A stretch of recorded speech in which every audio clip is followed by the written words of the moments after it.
that's one of the things I love about Shakespeare. It's not the mean sarcasm, sort of like, you know, hurtful. It's more satire that's done out of concern for someone else. I love that.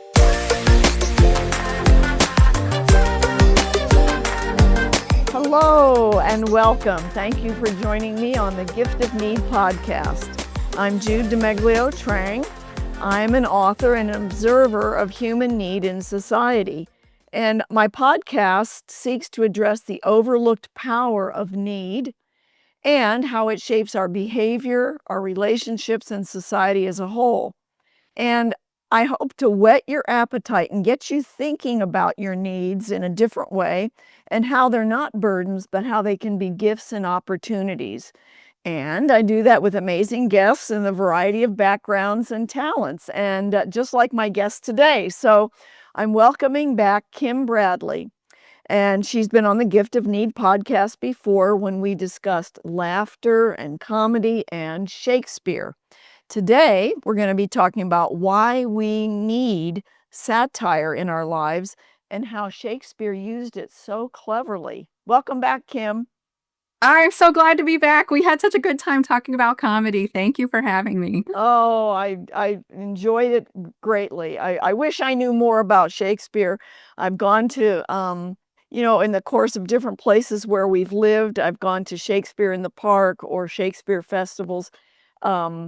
But not enough, and not frequently enough. But so Kim is a woman of many talents and interests. She's been many things. I'm going to let her describe those to you. Choir director, musician, Duke cheerleader, genetics researcher, employee benefits lawyer, legal treatise editor. She's a mom of twins. And she's here today as an author as we discuss her newest book, Shakespeare's Guide to Living the Good Life. This is a great book. It's just, well, we'll go into more about why it's a great book and why I recommend it. So, Kim, start by telling us a little bit about your interesting background. Sure. Well, I guess I have to start off with my love of Shakespeare is because I share a birthday with Shakespeare. And I learned that at a very young age. And even though I didn't know who he was or what he wrote, I just thought it was cool that there was, as I was a kid, a celebrity that had the same birthday as me. Very famous, very famous. Yeah, so I kind of had a circuitous route to writing about Shakespeare in that I love science. I love books and words and writing and stories and libraries when I was a kid, but I also liked research. So I thought I was going to be a molecular biologist with an English degree. I worked in labs and I loved science and I loved researching. But when I was in college, I worked in the genetics lab and I made so many trips to the radiation room in the genetics lab that my badge filled up. And when your badge fills up with radiation, you're not allowed back in the radiation room because it's not safe. And I thought, I'm not sure that this job is going to be for me. And so I switched from a dual biology English degree to a political science English degree and became an employee benefits attorney. So I still got to research and I still got to write, but it wasn't the same. And that decades later, I made it back to creative writing and Shakespeare. Yeah. Isn't it amazing how our lives, like if you look back and think about your teenage and 20-year-old, you would never have pictured what your life is like now or what it is today. And it is pretty like surprising. I look back and go, whoa, well, that's not what I had in mind at all, right? Yes. Well, today, folks, we are going to delve into the bard's use of satire and how it can benefit our own lives and also our relationships. So, Kim, for our listeners who didn't catch our discussion on Shakespeare and comedy previously, would you give us a brief review of the Elizabethan worldview, the one Shakespeare grew up in and did his work in, about the great chain of being and the cosmic order where God was on the top and then the angels and then humans, men first, women below, and animals and plants and inanimate matter. So give us a more professional review of that than what I just said. That is totally the crux of it. They believed everything in the world had a fixed place, just like you said, in the chain of being. Everybody's place was fixed. There was no moving up and down in the chain of being, and everyone had a purpose.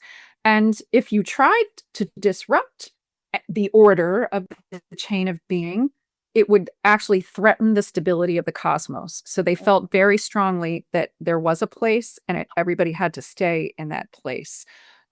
There's a really good example from Shakespeare's play Troilus and Cressida, which is about the Trojan War. And Ulysses says, because the Greeks have been fighting for 7 years and they can't win. And Ulysses says, take but degree away, untune that string, and hark what discord follows. And the reason why he said that is because Achilles wouldn't fight in the Trojan War in the beginning. And he said, Achilles is disrupting the chain of being, the worldview. He is a warrior. And because he is not doing his job, he is ruining everything. So that gives you an example of how strongly they felt about the chain of being, and it's interesting to me that Shakespeare was born in that belief system, but yet he used his satire and comedy to challenge that belief system. And he did it in a way that was, he went, yeah, really close to like, I'm gonna get in trouble for this. But he never did. Some of the other writers in the Elizabethan time did, but he never got caught for pushing it too far. Isn't that interesting? Yeah. So, and the interesting thing is, just like you said, he didn't exclusively support these ideas in his work. And I find that the questions that his characters ask, they leave room for doubt and then the deeper thinking. And they often struggle within themselves, showing the bigger conflicts of their time, right? Like the fight between free will and destiny, or between logic and emotion and natural instincts and how they were raised, and the old superstitions and the new thinking. And he also used his plays, which I loved, to criticize societal norms and human folly and political situations. And he did this with satire. And I think it's important to explain the difference between satire that uses irony versus sarcasm. So irony can be saying one thing while meaning the opposite, which Shakespeare seemed to use quite a bit, Yeah. which can be confusing at times, right? But whereas sarcasm can express frustration and is intended to insult. And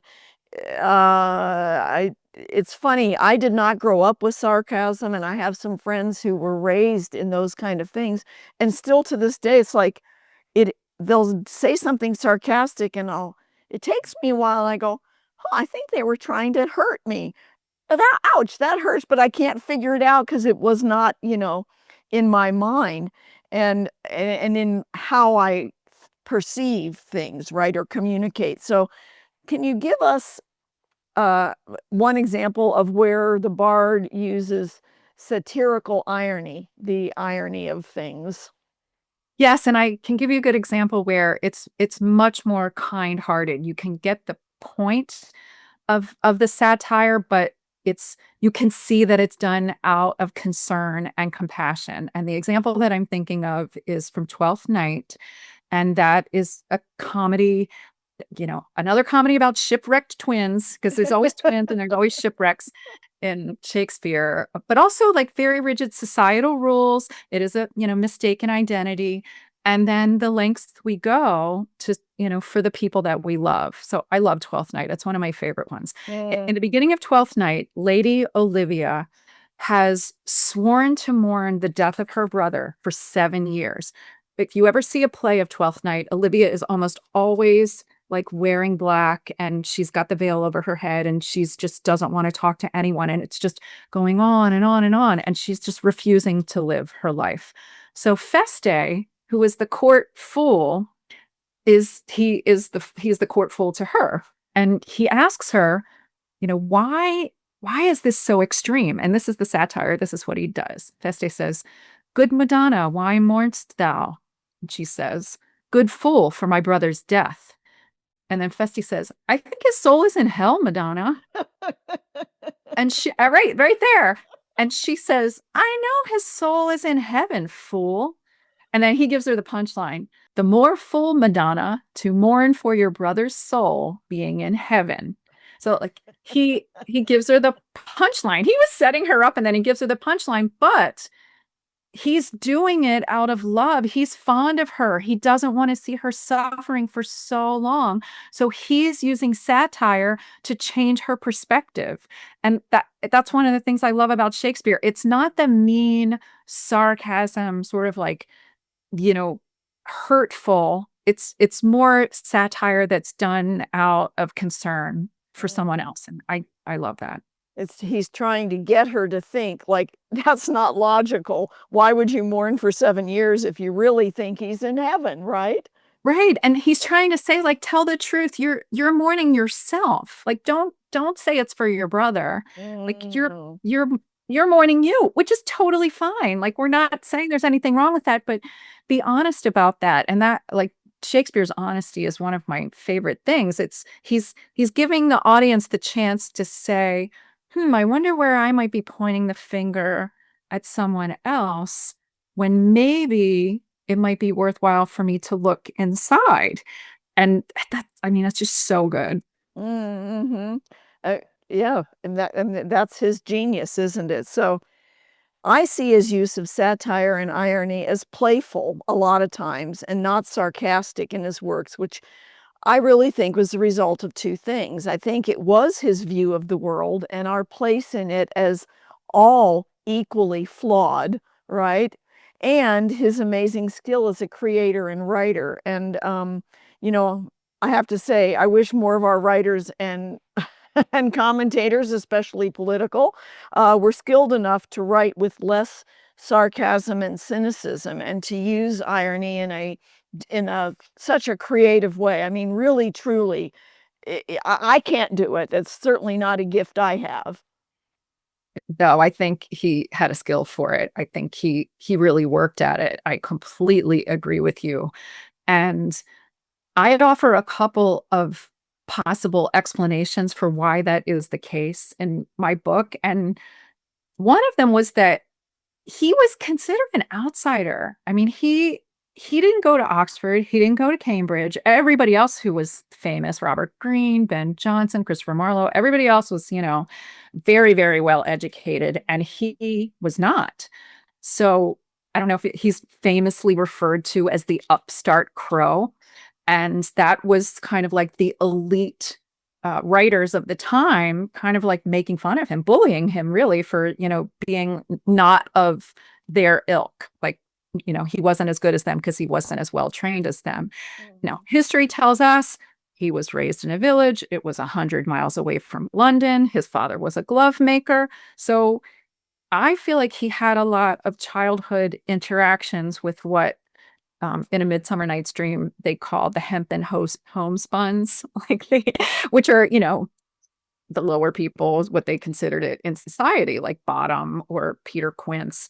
And so I feel like when he got to London, like he brought this broader perspective to his work. He was much more accommodating of everyone in society because he didn't have this secluded, isolated upbringing. He was very much concerned with entertaining the entire audience, like even the groundlings, rather than a lot of the writers at the time were kind of using their writing to see if they could curry favor with the queen or after Hurricane James, or maybe they could get a wealthy patron. So it was like a lot of social climbing. And it just seemed like I mean, he did some of that too, but not as much as his contemporaries. Well, and I mean, one of my favorite lines because I feel like it's, it's, it's a truth. It's a truth as strong as a Bible verse is. To thine own self be true. And when you are, then you cannot be false to any man. And it's not, finding your own truth in the sense of, well, anything goes. It's saying you have to speak from what you the integrity. It's an integrity issue, and I just love it. And to think about how he did that, right? And I think that brings in this topic of free speech. So was free speech an important part and value in Elizabethan society? Do we know if Shakespeare's use of political satire was ever considered an insult to the queen and her government? I mean, he said he made some pretty pointed points, right? Yes, he totally did. They didn't have our notion of free speech in Elizabethan times. It's sometimes referred to as licensed speech, which meant like the queen would tell you what was acceptable. And the easiest way that that happened was a lot of these plays were performed at court for the queen. Mm. She attended a lot of those plays. Like she had them, at Whitehall or um trying to think of where else, lots of different places where she would go, where they would invite her.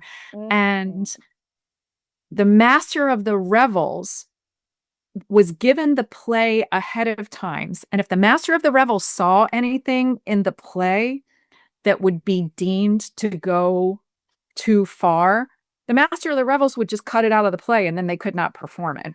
And I think they stuck to the master. What the master of the revels said, this is acceptable and not this. That the master of the revels also paid them. So they weren't going to get paid if they didn't keep their keep their political satire within the boundaries. And like Shakespeare was good at it. He pushed the boundaries without going over. Ben Jonson, no, he crossed the line several times. He was charged with lewd and mutinous behavior for one of his plays called The Isle of Dogs, which they thought was seditious. And Oh. he was arrested, sent to Marshalsea prison for several months. So, it's not like, I mean, there were other writers who were crossing the line and they were getting caught for it. But Shakespeare was just so good at pushing right up to the boundary and not crossing the boundary. And again, it might be because of his outsider status. His father also had, his father got into debt. His father had some trouble with the law. So I think he knew about, like, you don't want to get in trouble. You don't want to cross that line. And then the other thing that he did was appeal to Queen Elizabeth's feminist sensibilities by making the female characters the most clever characters on stage. And I think that kept him in her good graces. I think I had never thought about that, but I think you're right, because that was, he had some kind of magic in his, what he chose to say, because he could slide in some of the most satirical, ironic things, and you would think they would be offensive, but like you said, especially considering Queen Elizabeth as the Virgin Queen, she was, after this long, history of men kings in England, she would have loved, it makes you wonder, like, did he think about that ahead of time? Like, or did the thought of having a queen instead of a king, um, also, I would presume, change the thoughts and the ideas that not only were in society, but that Shakespeare was working with and writing about. Yeah, I think that's definitely the case. The fact that she survived 4 assassination attempts, the fact that everyone at court was pressuring her. I mean, everyone in the world was pressuring her to marry someone, and she held her ground. I mean, just the strength in that, as a writer, you got to give props to your regent in that case. Like she's giving him good um fodder for his plays in that regard. Mm-hmm. Um, he was also um, kind of aiming at historical male figures, right? In while making the women in his plays intelligent and the one who seemed to have the insight and stuff, he he pointed a lot to the men that were their foibles, right? Yeah, he definitely did. And he did it in a way that he was always talking about very history that was in the long past or in a different country. So he could sort of poke fun at the region and they would say, "Oh, but this play is set in Vienna. So no, this doesn't have anything to do with England." Or or this play is set in Italy and in Genoa. So like that, and funny, but that he got away with that. Like Yeah, people could give lip service to that. Oh no, no, no. Yep, right. it's Vienna. So Yeah. So even if they got the point, which I'm sure he hoped some of them did, they couldn't point to him and say, "You did this," right? Because in a sense, it would be then acknowledging that they were that person, right? So, so yes. you know,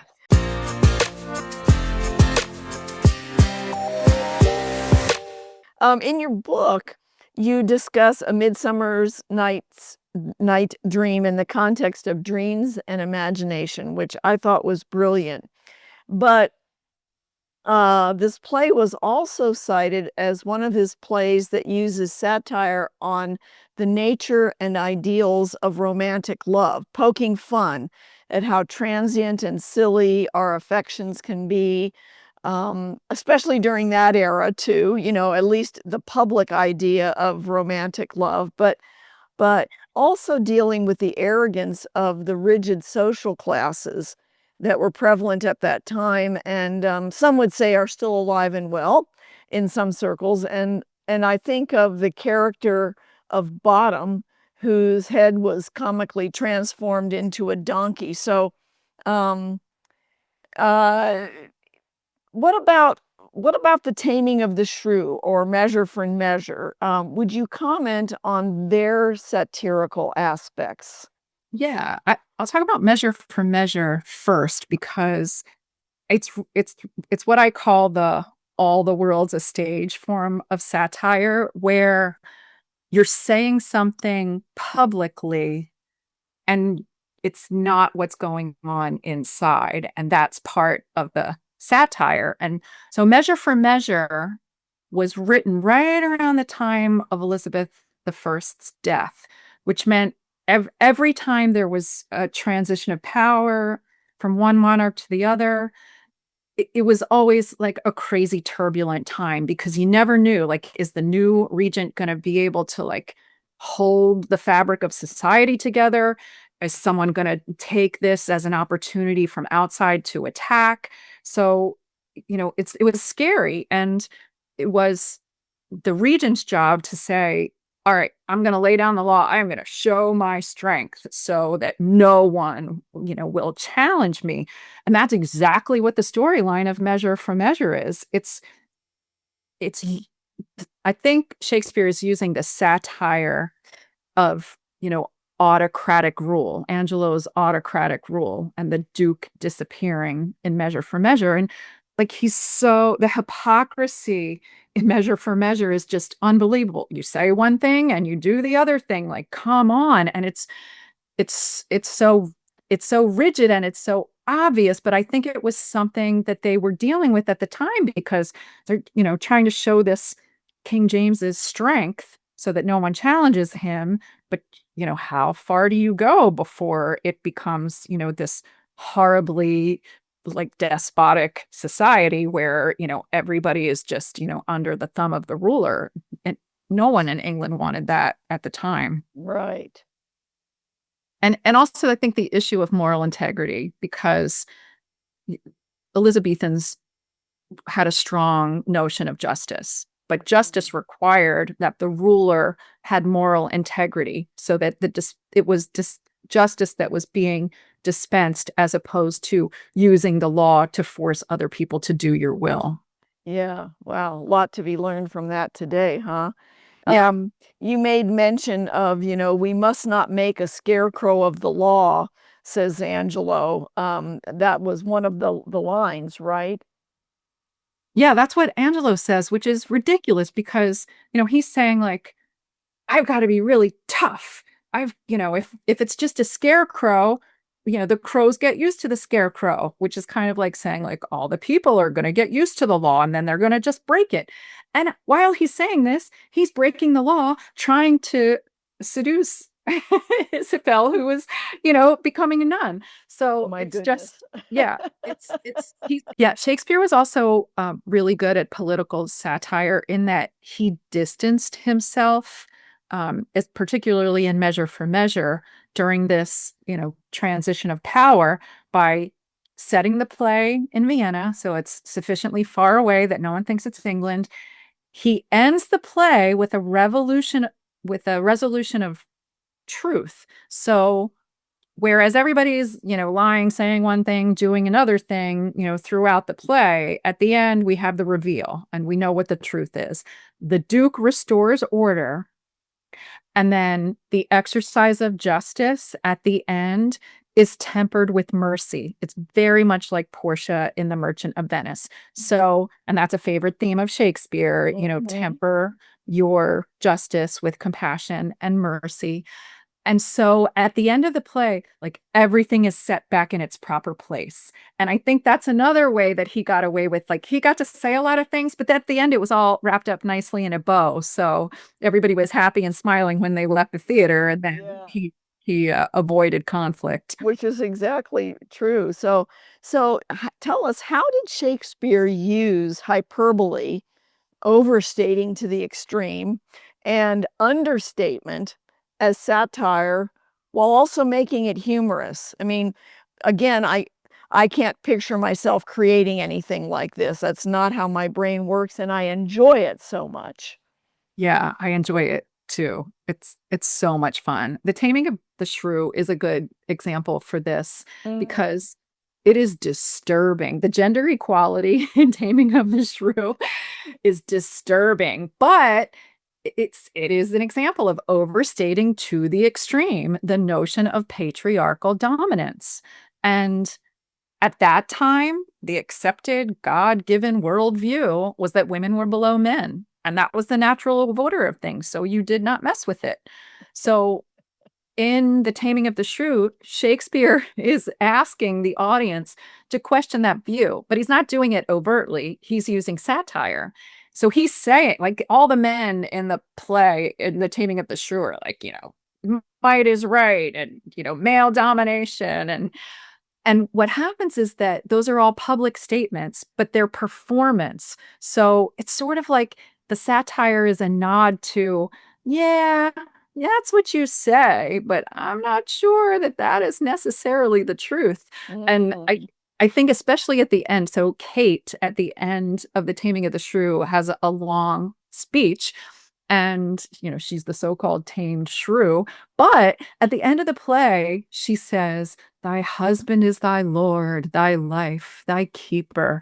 But like, and especially if you see a performance of it, she's usually like winking at the audience when she says that because she knows and they know better than that. And so that's the beauty of the satire. She's sort of saying what everybody wants to hear and what the general notion is, but like she doesn't really mean it. Yeah, right, right. I love it. And I thought your choice to focus on forgiveness in looking at the Tempest, I think it brought out some very important insights that once again, I think point to Shakespeare's Christian worldview and that Jesus' explicit teaching to us that we should forgive others as we have been forgiven by our Father God. So in exposing Prospero's manipulation and how foolish the characters were that were caught up in it, he also made it clear that while Prospero could control these haughty but hapless souls, so to speak, he was doing so from a position of getting revenge. And and the satire was mocking the power structures and the pretensions of, quote, the nobility, right? While Prospero's godlike use of magic, he was, in one sense, he was doing the same thing, right? That was, and you pointed out in your book, I'm going to quote, it says, "It's easy to view Prospero as the wronged victim who takes the high road and decides to forgive an egregious act of betrayal. Shakespeare, however, is never one to make his characters two-dimensional. Would you elaborate on that, Kim? Yeah, it's just one of the things that Shakespeare's really good at because human beings are extremely complicated and it's not that easy to portray that, in writing or on the screen or on the stage, but I just thought Shakespeare did such a good job of it. And the way he did it was with the relationship between the nature spirit or the sprite Ariel and Prospero, which is Prospero's flawed. And what's really interesting is because The Tempest was one of the last plays that Shakespeare wrote, he wrote it toward the end of his life. There are a lot of people that historians believe that Shakespeare wrote Prospero as a self-portrait, so that it was him. And so he's the forgiver of his brother who betrayed him, but he also needs forgiveness because he when he finds Ariel in the beginning or before the start of the play, Ariel has been locked in this tree, by a witch and her son. And so Prospero lets him out, and in exchange, he says, "I'm going to serve you." And there seems to be a designated time where Ariel's service is supposed to be over. But then when Prospero's brother shows up, he's like, "No, just keep working for me a little longer. No, I need a tempest. No, I need a fog. And, now I need this, that." And Ariel keeps saying, like, "You said you were going to let me go. Like, what, so you see Prospero having this, same need for forgiveness that his brother needs, because in a way, Prospero has betrayed Ariel, not to the same degree, but it still is a betrayal. So at the end, finally he releases Ariel. So we get our happy ending and Ariel's the one who's pushing forgiveness. Like, maybe you should forgive them, and Ariel actually forgives Prospero. So it's just a beautiful story of a well-rounded human character. Right. Well, I saw myself a lot in Prospero, and it does make, I mean, again, I think that's the beauty of Shakespeare. If you don't see yourself in some of his characters in his plays, I think that, obviously you don't have any emotional intelligence, or you're living in denial or something. I don't know. I mean, his plays touch me in many different areas, and I really find them very insightful. There's so much more in your book that we could cover, but I want people to know that not only you draw analogies from Shakespeare's plays to many topics that help us live a truly good life for ourselves and those around us, but you also have those practical steps that we can take to improve our skills in hospitality, compassion, persistence, communication. Each of your chapters has a character trait that is something that we can look at in ourselves and say, how could I improve in that area? And you have ways to do that, and that you call enactments. And would you share an enactment with us today?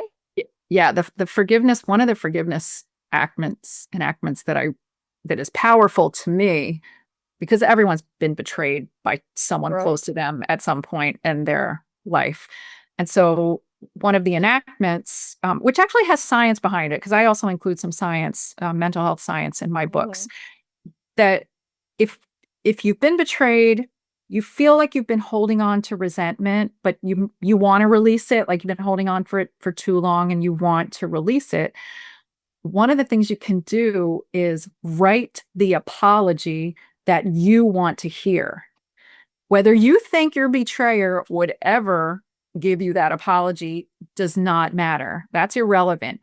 You are doing an exercise for your own mental health to write the apology that you want to hear. Everything that person might say to you that would make you possibly change your perspective and release a little bit of that resentment. And, go to town.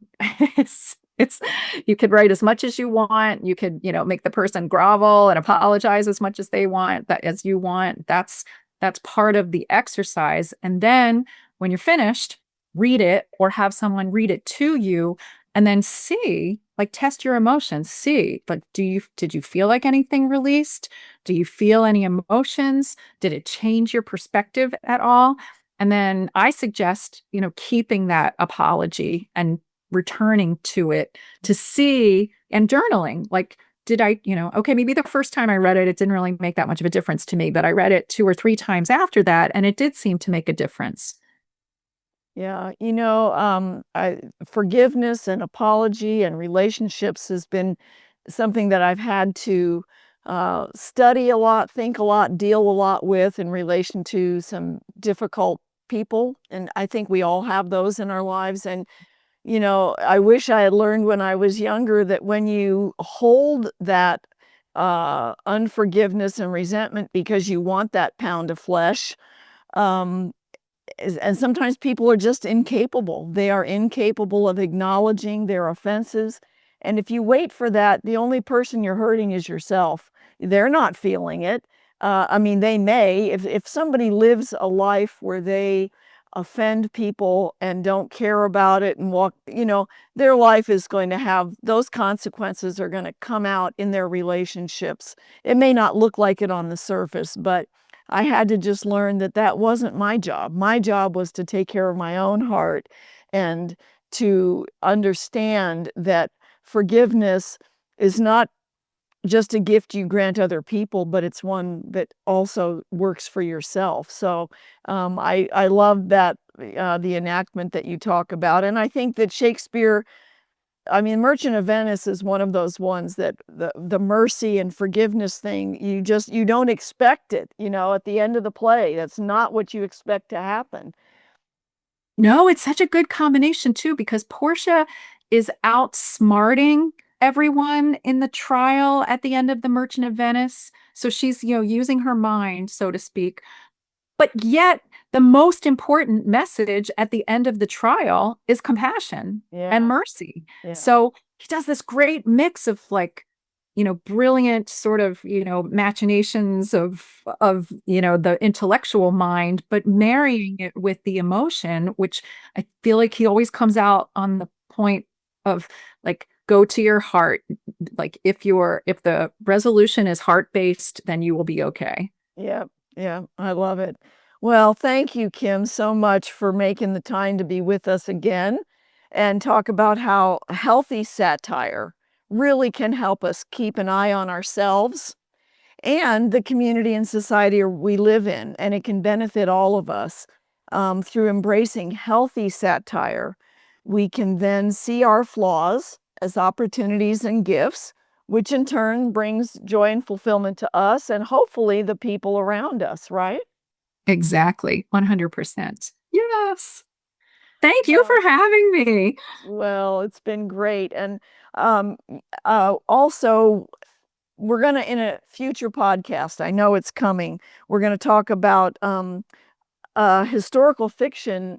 I thought it was a trilogy, but it's going to be, what do you call one with 5 books? Oh man, I'm writing book 4 right now, so I'm gonna have to like figure that out before Yeah, book a 5 comes out. quintology or something. I don't know what it is, but it's the Merchant Tide series set in 1750s Greece and other locations, based on a lot of historical things. And it's from young adult, youth, high school on up to any age. And you can find those information about those books and everything on her website, kim-bradley.com. It'll be in the show notes. And of course, I want you again to say, get yourself a copy or give it as a gift, Shakespeare's Guide to Living the Good Life. It's just great. It's wonderful. A real fun and interesting read. Also, now the great music you're hearing was written and performed by Gabe Kubanda at kubandamusic. Well, I guess just at Kubanda Music. You can find him on any streaming service. He's got a new song that he just released this week.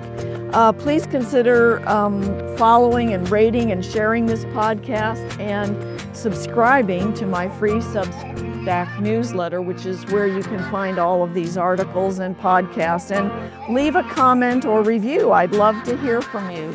Bye.